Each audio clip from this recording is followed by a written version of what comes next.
Hi, welcome to another episode of the Self-Aware Leader podcast brought to you by Lead Skill.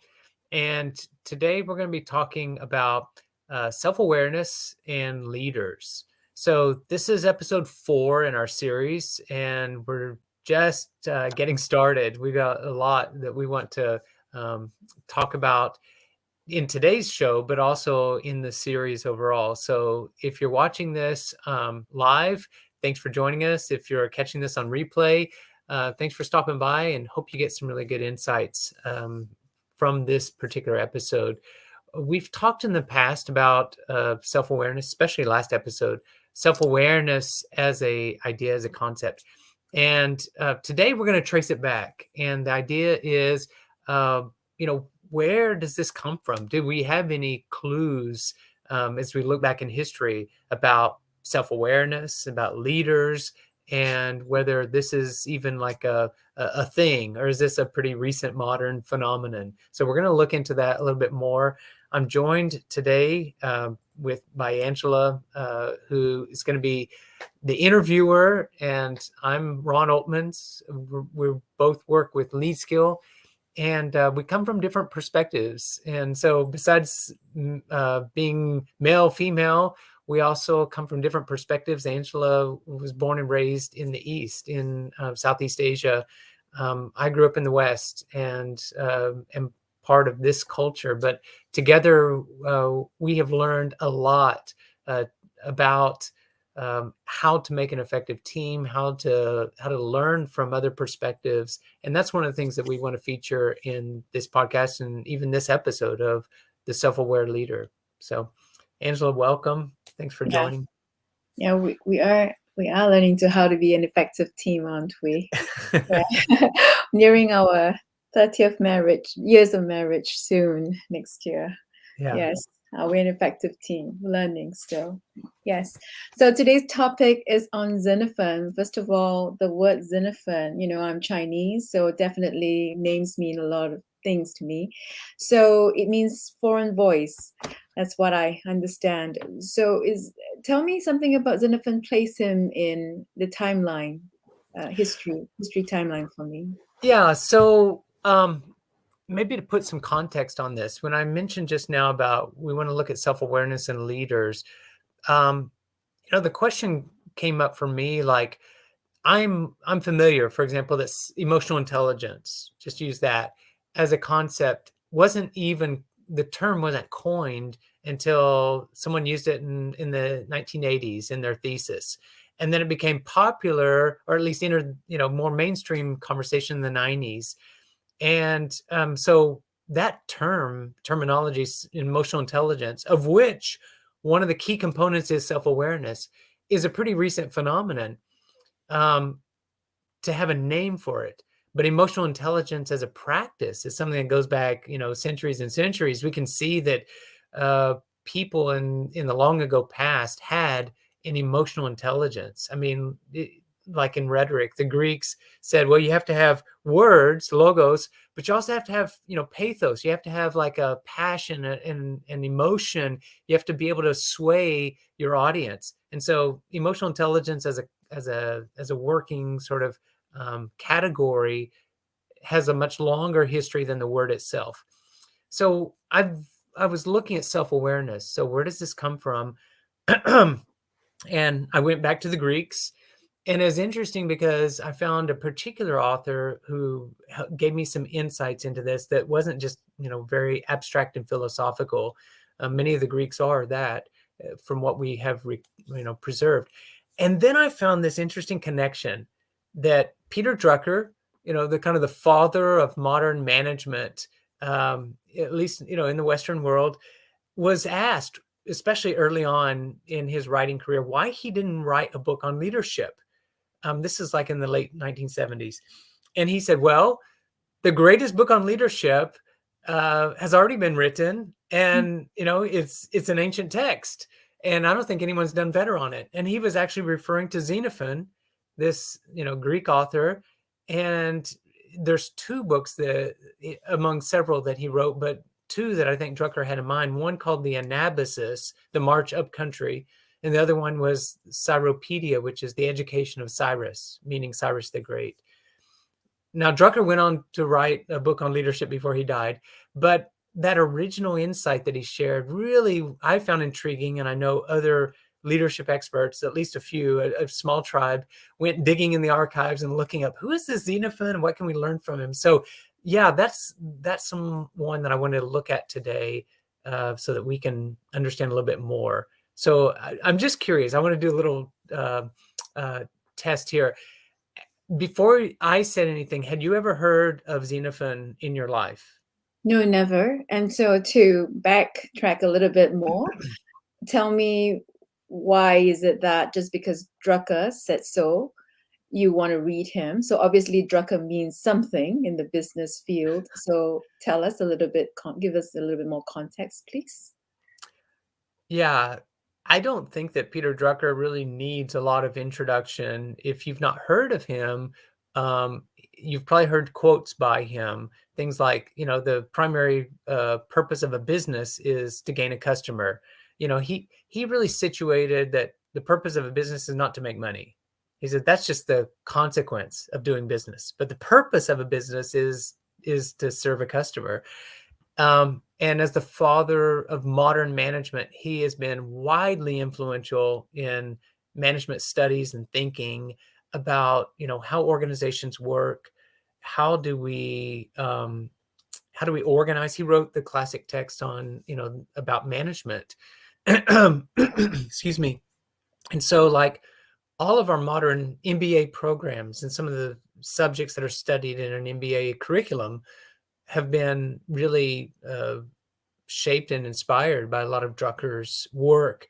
I mean, he interviewed Alfred Sloan at GM.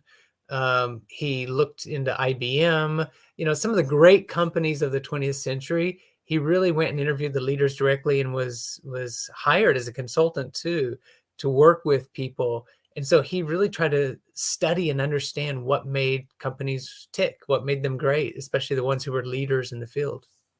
I see. Now I get it. So when he said that the greatest book on leadership has been written, and it was a long time ago, by Xenophon, who I didn't know until today, that he actually also wrote a version of the Apology, Socrates' Apology. I studied philosophy. I didn't know. I didn't realize that, wow, actually there's something about him I need to know. So in the space of self-awareness and leadership, tell me more about, why is he considered a neglected voice in the space of thought leadership, in your mind? You want to just drag that out and spend a couple of years, is that correct? I've watched you in the study where you actually did research and wrote a lot of leadership stuff on the material on this work. So Xenophon was a student of Socrates. Socrates didn't write anything and leave behind his thoughts. So we only know of Socrates, just like Jesus. He didn't write anything in his own, handwriting. We only know him through his students. And there's only two students who wrote things down about Socrates. One is Plato, that a lot of people have heard his name, at least, even if they don't know, anything that he wrote. He wrote a lot of dialogues. They're kind of like set scenes, discussing ideas around a banquet and that sort of thing. So we know Plato, but the other student of Socrates is Xenophon, who is like the figure in the shadows that, most people have. Xenophon can't even place it, but he was a student of a direct student of Socrates. Xenophon was a citizen of Athens, came from a well-to-do, respected family. So he was raised as a young man in Athens, but also at a troubling time, just as Athens was defeated by Sparta as a result of the Peloponnesian War. And, if your ancient Greek history is a little bit rusty, that's fine. We don't have to really do a deep dive into history, except to know this, that, Socrates came at a time when Athens was kind of questioning itself, and it was actually ruled by a gang of what we call oligarchs. They call it a gang of 30. And so kind of the golden age of Athens, of Pericles and the Parthenon, and, things that we think of as, the shining example of Athenian democracy, was in the past. And Athens was in a troubling time of its history, ruled by a gang of tyrants, basically. Crumbling. And yeah, and so Socrates was poking fun at the leaders of his day, and because he wouldn't toe the line politically, they sentenced him to death for corrupting the youth of Athens, for basically giving them, strange ideas and polluting their minds. And so, Xenophon, your interest? Really intrigued by Xenophon because he did write quite a number of things, and he was a popular author in the ancient world, and even up until about 150 years ago, still widely read. I mean, the founding fathers of America knew of him and wrote about. He inspired people like Machiavelli, who wrote, a text called The Prince. And it inspired many other people in history. Alexander the Great was inspired by Xenophon. And in fact, learned actual tactical lessons, from some of the things Xenophon recorded, because Alexander the Great was marching over ground that Xenophon had actually traveled and talks about. And so Alexander the Great kind of used Xenophon's, book as notes, kind of like a travel guide to help him as he was conquering the world. So, I mean, he was a well-known figure in the ancient world. A little bit more about him that I find particularly interesting is, coming from a wealthy family, he was an admirer not just of Athens and Athenian democracy, but he was a student of all sorts of different, places and peoples. So he was, that saying, you need to hold your friends close, but your enemies closer. Or, you need to be a student of your adversary. Well, Xenophon took that to heart, and he really studied ancient Sparta, which was, the rival of Athens. And the more he studied at Sparta, he found some things that were actually admirable, that he said that, they're one up on us, and they're a formidable rival. We should learn from them. He also looked east toward Persia, which was the great rival to all the Greeks. And he said, Persia has some interesting things to teach us and lessons that we could learn. So he wasn't just this, a person very narrow in his viewpoint. He was a very broad, cosmopolitan thinker, open to other ideas. As I'm listening to this, I can get excited into the life and history of Xenophon. But I'm sure you want me to have something that I could take away. And that's what I'm committed to hearing in this conversation from you, that I can walk away myself, because I'm a live human being, that I can walk away with a nugget that I like, oh, wow, that's the aha I can walk away today. So where do we like to take this? Do you want to say something that you think, that knowing me, that you could drop a gem into my life based on what you have learned and read? Because I have no time to read all his stuff, you know? Or do you want me to take the question in another way, into a broader scope? How would you like to do this? Thanks for asking. I appreciate that. I want to share just a little bit about the story, because I think stories are very compelling. Mhm. And I think there's a reason why Xenophon wrote a lot of his stuff in the form of stories. Leaders, I believe, need to become better at telling stories and sharing their wisdom cast in story form, in a narrative, because people remember it and they can relate to it on a human level. Mhm. And so to just be a teacher, to just, kind of like deliver lessons, can get kind of tiresome after a while. But if you can tell a good story, it Mhm. holds people's interest, and it's memorable.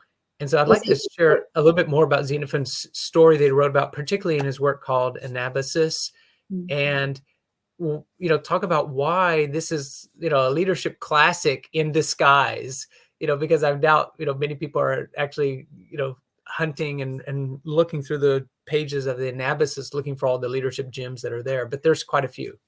I saw the cover of the book in our house, so I was not excited about the cover. Did not appeal to me. No. Evidently, there were stories in there that caught your attention. So tell us some stories or some nuggets that you have that you like. Whoa, wow, this is pretty neat. That even Machiavelli later on took on to learn, and some of the, like Drucker, and I guess throughout history, people have picked on the writings of Xenobus. Xenophon in Anabasis, Yes. to inspire them for their work. Okay. So just very basic plot, storyline of this book that Xenophon wrote called Anabasis, which was probably one of his earliest adventures after Socrates. He actually asked Socrates for advice about, hey, I want to go join this expedition. I know this guy who's recruiting Greek mercenaries, and I want to go join it. And what do you think of that? And Socrates told him, he says, well, the thing is, I can tell that you've already made your mind up. You've already decided you want to go, and you're Yeah. just asking me whether it's a wise thing or not. And he says, Okay.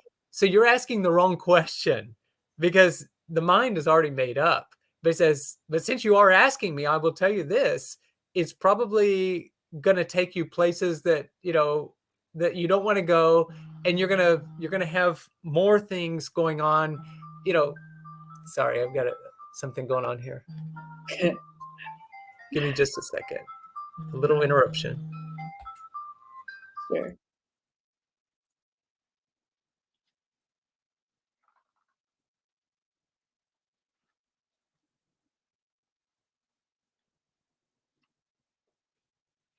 So he made up his mind and he wanted to go. And Socrates, being the older gentleman, probably says, well, you want to go anyway, so just go. And he went into, I guess, I read he went to join this army known as the 10,000. Yes? I don't know how long the war is, but that's Correct. in this So general. the basic idea is there's two brothers. One is ruling in Persia. His name is Artaxerxes. And then his younger brother, Cyrus, the younger, Cyrus the second, not Cyrus the Great, but Cyrus the Younger, wants to challenge his brother. And so he raises this Greek mercenary army to go challenge his brother to the throne. The only thing is, he doesn't want to tell his army of what his real design is. Okay. Yeah, and he wants to keep it a secret and pretend that he's doing something else. Like, he's kind of like, raising this army to kind of flex and all that. And only when they get really close, then he kind of reveals it to the generals but then a lot of the army already kind of knows what's going on. They just kind of are winking at each other. And so on the plains in modern day Iraq, near Baghdad, in fact, kind of northwest on the outskirts of modern day Baghdad, these two armies meet on the plains. And the I guess the tragedy of the story is this: the Greek army is fabulously successful and they win the battle. Mhm. They defeat the Persians. But in the course of the battle, Cyrus the Younger is killed. He's mortally wounded and he dies. And so this is a classic example where you win the battle and you lose the war, because the whole purpose of the war is to try to put Cyrus on the throne. And if Cyrus is dead, there's no one to take his place. And so these Greek mercenaries who were hired by Cyrus are far from home in hostile territory. And even though they had military, superiority, they defeated the enemy on the battle, they were outnumbered.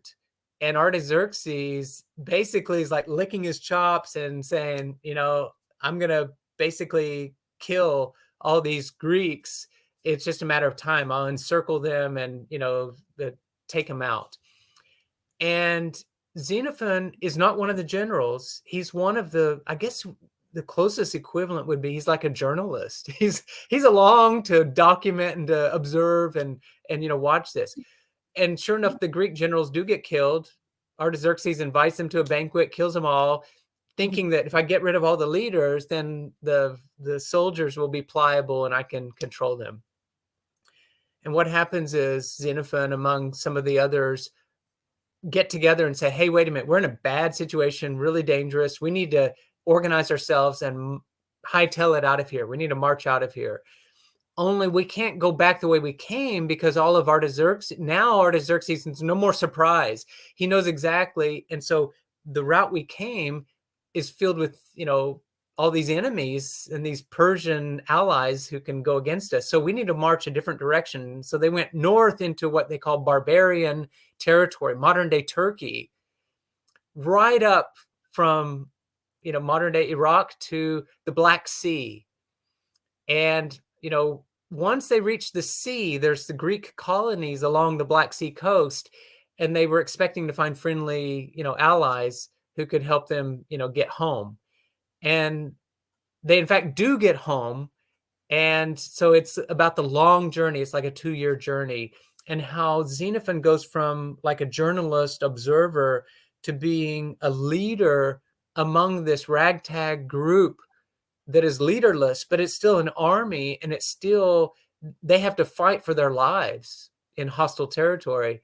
And, so in the course of this, Xenophon makes some really sharp remarks and observations about leaders and what it takes to lead people, especially those who don't want to be led or who are kind of grumpy about the fact that they've been, deceived and are far from home and are, hungry. And how do we get these folks to work together and make a bad situation, rescue some good out of it? I see. I can see why there's a lot of points that you can pull from all these historical writings. I guess it's a man's version of the book that I could call up when our children were reading, The Red Badge of Courage, which is a kind of classic book in American military history for kids. Yeah. Oops, I'm not sure why I'm pushed out, but okay. And so it's a it's an accounting of all his of what he saw on the in the battlefield. Sorry. So I was really lost on the, as you described his adventures, and I need to pull up visually in my mind just sort of place where he was going. But I could follow the story and the intrigue, and my immediate first takeaway for me, since I don't dig military history, even though I'm a history buff myself, I've sat on military history lectures and I walked out. I couldn't take it anymore. I was like, no, this is what I want to major in. I decided to do something else. But but one of the takeaways was like, yeah, whenever you start something, let's keep it honest, no hidden agenda. Let's just shoot straight, because honesty is always the best policy to start off something. And I'm just thinking of a personal incident right now this morning for me, where I was in a conversation with someone across the world, that I've not talked with for 15 years, that we had to handle. I had to get to the bottom of something in which I wasn't sure. It was very dire, but I needed to pick up the phone and make the phone call. And since I didn't have the conversation with this person for 15 years, even though I know the person for a long while, after I got the contact, I had to decide in the moment, okay, what is at stake here? What do I just right off the bat, let's just be honest. Here's what it is. How are we taking care of the situation? And it was a really great, 20-minute conversation where I know that matters are being handled. So that's my takeaway. I didn't realize that even back then, it's just history keeps reminding us that, there's things that you should not do and things you should just do right off the bat. And so what are the I would say that this whole thing about honesty is an interesting thing, because Xenophon, I mean, the ancient Greeks weren't exactly known for like practicing, what I call the shining standard of honesty. If you think about Odysseus in the Odyssey, and, kind of telling stories or whoppers or, lying to people, especially to save your own skin, was not exactly frowned upon. It was something, especially lie to your enemies, sure. And I mean, just like in the Chinese classic, The Art of War, Sun Tzu, he talks about, look, you need to use deception in order to keep your enemy guessing about, what your tactics and your motives and your strategy is. And, it's like, that's fine. But, if you lie to your troops or if you lie to yourself, that's going to work to your undoing. That's something that you really cannot get away with for very long. It's going to come back and get you. Did you notice that there was a evolution and that you were able to see the transformation in Xenophon's writing himself as he documents things, and you noticed that he became more and more self-aware, or was it just right off the bat he was just very self-aware? No, in fact, he doesn't write autobiography. He's not writing about himself, and you have to kind of, be a sharp student to pick up the strains of like where he probably is projecting some into his characters and writing. The autobiography is very subtle, and so Mhm, he's really writing about it through the characters, through Cyrus the Younger in the Anabasis, mhm. and some of the other people that after Cyrus dies, that's it at the end of chapter 1, basically. But the other people that he's joined with in the expedition and how they come together, in kind of like the band of brothers. But he is a student of, even on the march, of what makes people tick. So, for example, I mean, Xenophon was, he was from a wealthy family, so he was mounted. He rode a horse. Well, the Greek, troops, just the rank and file, they were foot soldiers. They didn't have horses. They weren't cavalry. And so, Xenophon was able to ride his horse, and he gave orders. And so some of the rank and file, soldiers didn't like that, and sometimes, would mouth off or challenge what he was saying. Is, oh yeah, easy for you to say up there on your horse.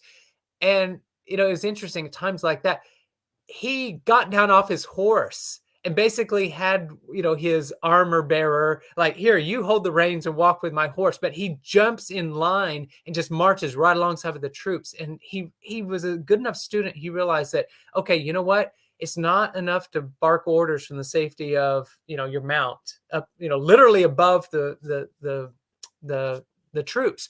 You have to get in line, you have to experience, you have to march in their shoes and eat their dust, and in order to have credibility, in order to have an example that they'll listen to. And so he practiced things like that, and he reflected on those sort of, what we'd consider, oh yeah, that makes sense, that's a good lesson. Well, the Anabasis is filled with examples like that of, leadership by example, and by, getting into the minds of the people that are your followers. Or maybe they're not your followers. Maybe it's just like in this example, they were thrown together out of circumstances, and they were not naturally predisposed to want to listen to this young, guy, Xenophon, who hadn't proved himself in, battle really. Now, over the march, the rest of the 2 years going home, he did prove himself in battle, and he showed that he had a good eye for tactics, and knew how to take care of his people and all of that. But that was only shown over time. Yeah.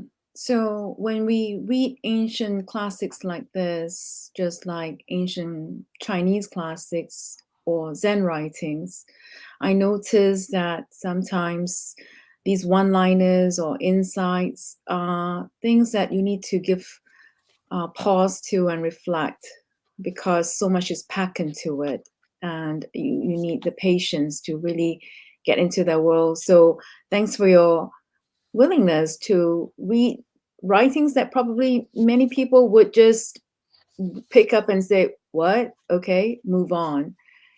And you're able to see much more. So I'm curious, what do you see him share about not military tactics or insights, beyond the people who are not in the military leadership space or who dig that kind of sphere? What do you notice that you can bring to the masses like me that would find useful, or someone who is leading a company, or someone who is an employee, a professional wanting to always upskill themselves? Um, so I think there's several sort of good examples or practical lessons that we can learn from this. And the advantage of reading it in like an ancient history is it's strange enough that we can, we're kind of like drawn into the story, and we're paying attention because it is unfamiliar territory. And yet the terrain is very human. And we're like, you know what? We can see the commonality. Like, oh, wait, human beings are still motivated by the similar things, by vanity, by, ego, by just survival, with our stomachs, or, just wanting to be able to eat the next meal. And we can relate to these things. And some of the things that Xenophon draws out as lessons learned in his experiences are really, I find, very instructive. A couple that I'll mention this, and I said one is good leaders lead by example, not just by command, not by issuing orders or kind of expecting people to just fall in line because I said it.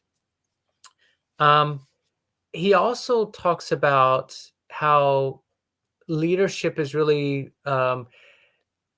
it's the thing that distinguishes a good leader from a bad leader is that they have knowledge of themselves and knowledge of other people.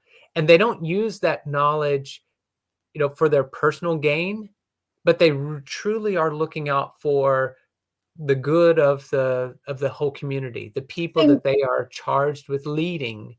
say more about And knowledge. Say more about knowledge. Like define what we're talking about. We can have all kinds of knowledge. Knowledge about the weather, knowledge about the price of goods. I mean, what is he talking about? This knowledge. yeah, it's not the kind of knowledge that you can gain from books or that can be taught in classes by a teacher, but the knowledge that he was referring to is the knowledge that comes through observation and by, okay, I watch, for example, this one general who is excellent at tactics and knows how to, fight battles from a military perspective, but is totally blind to the fact that people are grumbling about him and are plotting his downfall behind his back. Oh, I So see. someone who lacks self-awareness. So it's like you can have all the military knowledge, and if you don't have the basic smarts or what we call self-awareness about how you're seen in the eyes of other, it can lead to your downfall. Was it something that you picked up, or would he emphasize the word self-awareness? He did not even use the word self-awareness. He did use the word knowledge, and he talked about self-control and, about being able to pick up on, like knowing yourself. Yes, that's important. And I think it's more he demonstrated, what it looks like to have self-awareness versus lecturing about it. Again, the power of a good story so that you see the lesson and you can draw the point home, even though it wasn't stated overtly or directly. So the self-awareness things that you picked up is originally yours that you notice. Mm-hmm. Because I'm just thinking of, one of the someone I used to know, an old professor, and I was, as you said, I'm originally from Singapore. He's American, trained from Cornell, did his PhD work there, and he happened to be my thesis professor. And I remember him taking me to a very well-known place in Singapore when we did some excavations, and at Fort Canning Hill. And I remember he pointing out things to me. I'm like, gosh, I knew this since I was a kid. I passed by this, I thought like a million times kind of thing. But he saw things I couldn't see. And that's what makes a skilled, masterful teacher.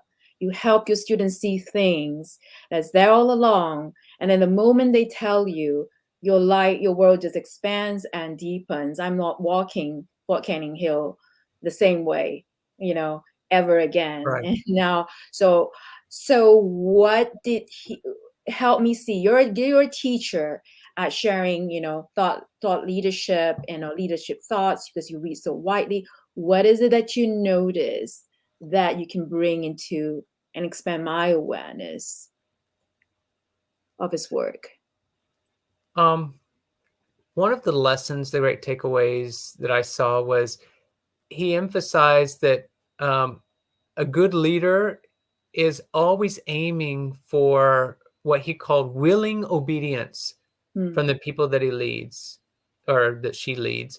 And only in the most dire circumstances or in an emergency situation will a leader rely on what we would call compelling people or forcing people, or basically the command school of leadership, where it's like, because I said so, or because that's the way it's going to be.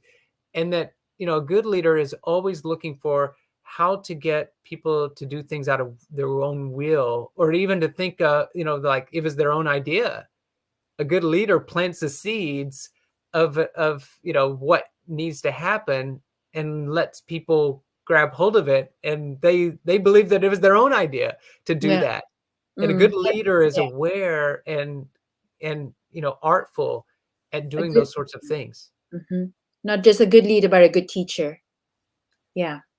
Or just anyone who wants to lead and wants to take a group into a Yeah. higher ground. Yeah. Yes. And Yeah. that's why, so, the Anabasis could be classified as ancient military history, but the lessons apply so much, more beyond the military. That was an interesting thing that Drucker too noticed, is he worked in, businesses, modern management, and he said, but we can learn a lot from, the military about leadership and management. Because if you think about it, what sort of challenges do they face in the military? They've got to move people and materials over large distances, get there in a certain time, and produce certain results if they want to be successful. And you also, in the military, have to think about, how do you lead, and how do you have multiple levels of leadership? Not just the highest level of generals, but the mid levels. And then, right at the troops, even among the enlisted ranks, there are levels of leadership, whether you lead a squad of 8, or whether you lead a whole division or a battalion or a whole army. And so, thinking in these sort of different levels, Drucker said we can learn a lot from that. Now, there's some lessons that are particular to the military that don't apply outside. Okay, granted. But there are a lot of things that do apply in other contexts, especially if you can make the shift of mind or the translation from one context to another. I'm intrigued by what you said, the levels of leadership. Do we have room and space in this conversation to talk more about what he meant?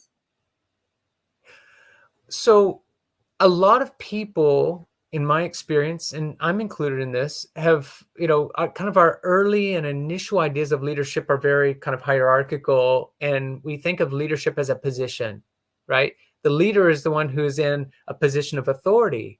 So, President of the United States, right? That's a position of authority. We think of him as the top leader. And that's true. Or you think of the boss of, the company. They're in the power position. Are they the only leader though? No, definitely not. And there's a whole lot that doesn't get done. A whole lot of work that just is not possible unless you have leaders at all levels. All right. So I'm not going to get off and go all political now, but I would just make this observation that one of the things that people on the sidelines, commentators, have noticed. Here we are in 2022. We're in the middle of this conflict, Russia, Ukraine. And one of the observations that's been made is about how the Russian military, structure is somewhat hardened. And, it's like the leaders at the top don't communicate well with the troops at the bottom, and kind of all the decisions are made at the top. And Ukraine has a whole different, setup. They inherited that Russian, model, but several years ago they decided to remake their whole military in a different mode, where they gave a lot more decision-making power to lower level leaders, lower level officers who are closer to the action, closer to the troops, and it's what they call a distributed model instead of a top-down sort of model. A distributed model allows you to be a lot more flexible in terms of leadership. And it means that sometimes leadership isn't just a position or like a rank. We talk about pulling rank on someone. Well, I'm a captain. Well, I'm a colonel. Well, colonels outrank captains. So whatever the colonel says goes. And the more that the military has to rely on rank or pulling rank on people, the less you get what we call willing obedience.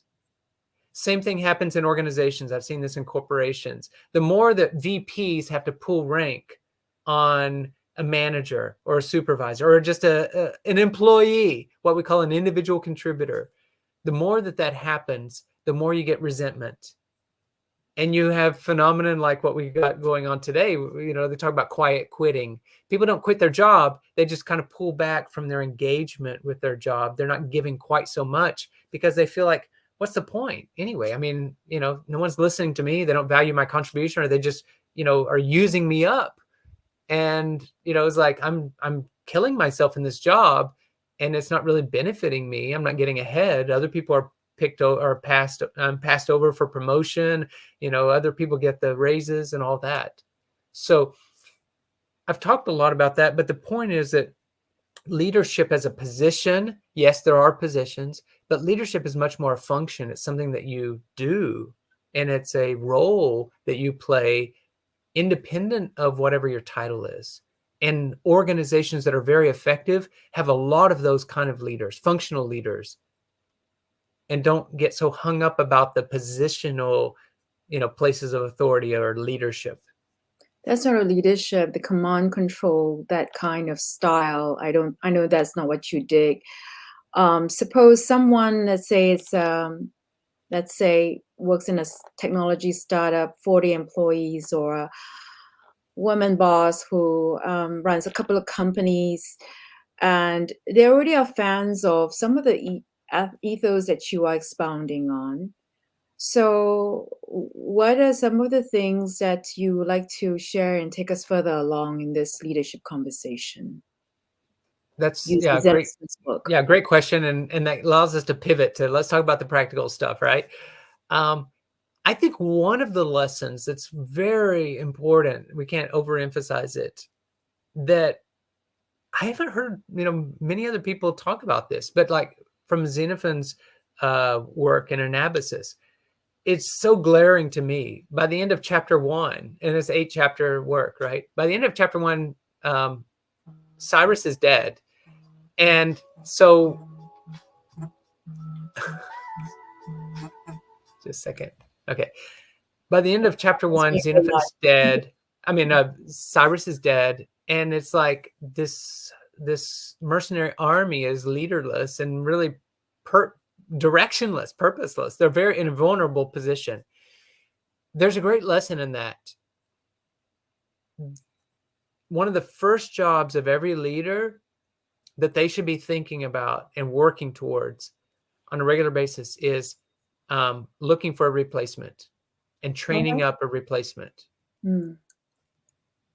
If I'm the only one who can do my job and there's no one else who can step in, then what happens to the organization? What happens to this dream or this movement, this startup, if something happens to me?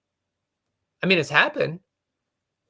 We talk about the proverbial getting, hit by a bus, or, getting in a car accident, or you suddenly get a diagnosis. Things happen. My folks were telling us this past weekend about a 36-year-old young man who he just didn't wake up one morning, and it's like they didn't know why or what, but it's like things happen. So, died in his sleep. Yeah. Right, died in his sleep. And so, what happens if something happens to the leader? If you don't have a replacement or someone who can step in, now, oftentimes they're not going to be fully ready to step in and take over. But if there's no one who's been even remotely tapped for that role, and you've not given them any lessons, any preparation whatsoever, probably what's going to happen is the startup's going to die. It's going to fold. So every leader needs to be thinking from day one about succession, or about how do I reproduce myself? And maybe that's not just finding one successor. Maybe it's like you pour yourself into 3 people, and give different charges, different responsibilities, overlapping, responsibilities, but to these 3 people, and, let them grow, over time, and let the best one emerge over time. There's a lot of different ways to do leadership development and preparing for the next generation. But I think that's the most practical thing is not that you choose favorites, but you've got to be thinking from the very beginning, how do we, handle the situation where I can no longer be here? Who's going to take over, and what's the business or the startup or the organization going to do in that situation? Especially leaders or anyone who want something to go beyond them. Some people are in Correct. there just, like you said, for the money. But Drucker reminded us that being in business is to serve the customer. And Correct. you are talking to leaders, business owners, professionals who are thinking about um, coming from the space of coming from service. How do I serve the greatest good in the marketplace? And one Yeah. of the key things is thinking about succession. Why is that important? Continuity. um how do we ensure that the vision is going to be passed on to the next generation, to the next group that takes over from us? If what you're building is something that you want it to last, or you want to have a lasting impact, if you want it to outlive you, then you have to be thinking and be concerned about succession. I don't know If if all you care about is like a money grab and like just doing it for today, and who cares about tomorrow, then of course there's no good case to make for succession. Yes, I know there are many companies in the West. I'm an American citizen, and so I know the American companies here who are built to last, want to be built to last. I know, like, the books written on such things, studies, you know, um, put into that space and learn. But I don't see people have this kind of vision where, or the culture I come from, like soy sauce, or, soy sauce. There's some families who just like have been in the business of soy sauce for a long, long time, or palm oil, you know. So, do you think in our culture today, where people are quite quitting, quite resident in the design, do we still have a culture here, a workplace culture, where there are business owner, the founders, CEOs, you know, VPs, we're always thinking about, like, how to create things that are beautiful and last long. Do you have that kind of hope? I Yeah, I do. And I think a majority, actually a majority of leaders have that Mm. concern and a desire to see what they have done live on beyond them, and to have an ongoing life. I mean, the leader who says, "You know what? I don't care if this thing just craters the day after I step down. Just it doesn't matter to me." Those are rare in my experience. Mm.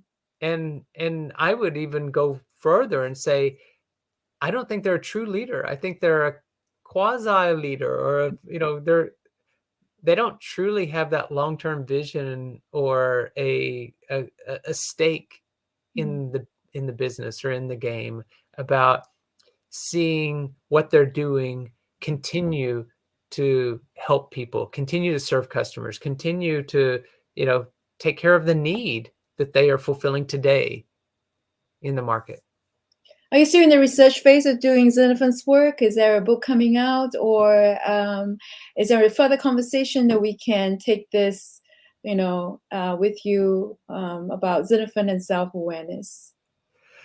I guess here's the thing. I would say another sort of point of practical application would be that, I found Xenophon as a very instructive teacher for me, and an example, and helped me see that, wow, this whole thing about um, emotional intelligence and self-awareness within the broader field of leadership, it goes back, it's got ancient roots, and we Mm. can learn lessons even from the past. It doesn't have to have been research done just in the last 5 or 10 years, scientifically validated, et cetera, et cetera. Got it. There's great lessons to be learned from the past. And so I think every leader needs to be a student, and you've got to look, for your own teachers, your own mentors, both living and people who've already passed, people who have died. In my case, Xenophon's long, long, long dead, in the ancient past, but I still learn from him the fact that he set down his ideas and lessons in print. And so I think every leader has to be a learner and look for examples of leadership. One, for an inspiration. Two, because it helps you continue to be in the leadership conversation and thinking about your own, context, your own task that you have to face. So, I mean, here I am as the leader of this entity called Lead Skill, and I have to be thinking about what is next, and how do we grow? How do we include or involve new people into our efforts? What's the vision? Where do I want this to go? And so all of that are, things that I'm looking at. And so from my own personal perspective, I need to be sharpening my saw, if you will, or, sharpening the axe. That comes from the Abraham Lincoln idea. If you're going to chop down a tree and you only had 8 hours to do it, you should be spending 7 hours sharpening your axe and then 1 hour chopping down the tree. So in other words, make sure your tools are sharp and effective, and don't just try to throw a lot of hard work at something purely and think that that's going to be good enough. All right. So leaders need to be really, reflecting on their day-to-day and taking lessons from people that they can learn from. And so I would ask other leaders, like, if it's not Xenophon, it's, maybe, and yes, to answer your question more directly, I do hope to share more of this in writing. I've already started to put this down, and I do want to, bring forth a book in the next year or so that, something about classic leadership, but what can we learn from these people in the past? And what are the timeless principles that continue to help us today? I like the idea, your analogy, you're talking about Abraham Lincoln. I didn't know it takes 7 hours to sharpen a knife, but it's, figurative speaking. But I do understand the tool, having the right tools is essential. Having a different kind of tool that bring better results is essential. And this, when you said that, I just remember a moment, several conversations that I used to have with an American entrepreneur I used to know, and sometimes when we compare practices, I come from my Asian understanding experiences, and then he being, born and raised in America, and he would do things and see things in a completely different light and get results in a sometimes different, better, and then sometimes mine is better and different. And I just love those exchanges. And I'm glad that you are wanting to bring Xenophon's work into the marketplace so that we can expand our thinking more about what, never thought about, like, just the self-knowledge about how people are feeling. Are they hungry? We may have the tactic down, but do we? And I've seen just a few, because one of my brother-in-laws loves the History Channel, and I've seen just a few, these reenactments of history. That, man, there's a lot of hungry people during those war times, when they're fighting in the battle. There's And a classic saying that an army marches on its stomach, meaning yeah, that if your army isn't well fed, they're not going to fight well either, yeah, right? If they're concerned about where their next meal comes from. I know, So, simple and insights. Yeah, the yeah. same thing goes for employees. If they're concerned about their next paycheck, or about the, that the business is going to fold anytime, they're going to be polishing their resume and looking for the exits, or even like, just, hey, you know what, enough stress around here, I just can't deal with it, I'll go someplace where it's a little more secure. And so, if you're not taking care of the bread and butter issues, and those are bread and butter, right? Can you make payroll? Yeah. Can you afford to continue to keep the lights on? And those are real issues that leaders face. So, yeah, I appreciate you for asking these questions, joining in the conversation with me. I mean, this is interesting for me to look into the things about and share some of the ideas from Xenophon and from others from the past. I know you're a student of history too. You don't dig military history so much, but the point is that we can learn from a wide cross section of people if we'll just take time to observe and to value what they have to teach us. And this is actually one of the things that you teach me is you will strike up conversations with strangers, much like your mom, but it's you value what people have to share and to teach you. And you always approach things with curiosity. And so just like in Ted Lasso, in that show where there's the classic scene where he talks about curiosity. And I think great leaders approach life with a more curious mindset versus a closed mind or a mind made up, or I've already made the decision. I'm not interested to hear anymore. I'm not interested to learn anymore. Or you're a closed system. You're not very open for contribution. And leaders who don't invite contribution will find eventually that the people around them don't have much to say because they've already learned it. There's no point. Yes. The leader's not open to hearing or having their views challenged or learning new, perspectives.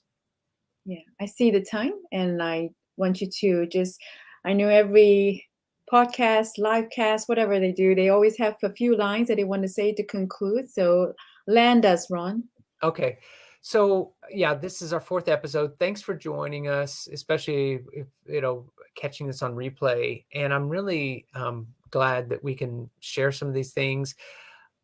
If you are interested to take this a step further, reach out and, contact us. Let us know. You can do that by going to leadskill.com. That's our website. And you can also drop a comment in, down below and let us just continue the conversation. We can have a dialogue. If you have a question or a suggestion about future episodes, the things that you would like to see us address, we're very open. We'd love to hear from you. And so give us a comment in the notes below and let us hear.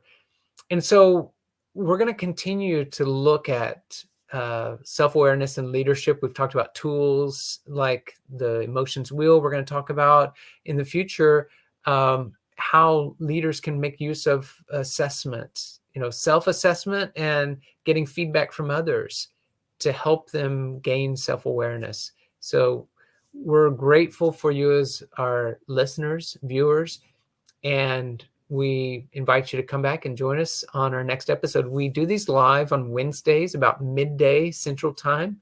And so if you can catch us live and interact, we would love to see you in that. And if you've got questions, you can actually be part of the conversation by asking questions or making comments. And we would love to see that as well. So thanks for joining us.